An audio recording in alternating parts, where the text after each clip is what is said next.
எங்கே சுற்றினாலும் எங்கே இருந்தாலும் சொந்த ஊரில் இருக்கிறது எவ்வளோ பெரிய பாக்கியம் இல்லை.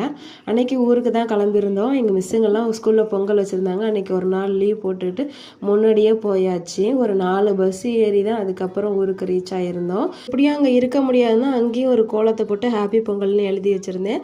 மெயினாக வந்து பொங்கல் பரிசு செவ்வாய்க்கிழமையோட முடிஞ்சதுன்னு சொன்னாங்க. அதனால தான் காலையிலேயே வந்து பறக்க கிளம்பி அதுக்கப்புறம் இங்கே வந்திருந்தோம். மெயினாக பொங்கல் பரிசு வாங்கியாச்சு.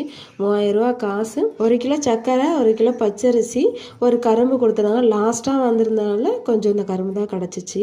இங்கே வந்து அதிகமாக கோலம் போடுறதுக்கு முடியாது. ஏன்னு கேட்டிங்கன்னா கப்பி ரோடு. இதில் வந்து கோலம் போட்டாலும் அந்தளவுக்கு பிரைட்டாக தெரியாது. அதனால தான் கலர் எதுவுமே கொடுக்கவே இல்லை. ஒயிட் கலர்லேயே கோபுரம் வரைஞ்சி விட்டேன். அதிலே கொஞ்சம் புல்லெல்லாம் நிறைய இருந்துச்சு. இனிமேல் தான் போகியலுக்கு சுத்தம் பண்ணணும். எங்கள் வீட்டில் 2 தரை இருக்குது. ஒரு தரையில் என் சிஸ்டர் கோலம் போட்டிருந்தா. கலர் மட்டும் கொடுத்துருந்தேன். எல்லாருக்கும் ஹாப்பி போகி. கோலம் எப்படி இருக்குன்னு கமெண்ட்ல சொல்லுங்கள்.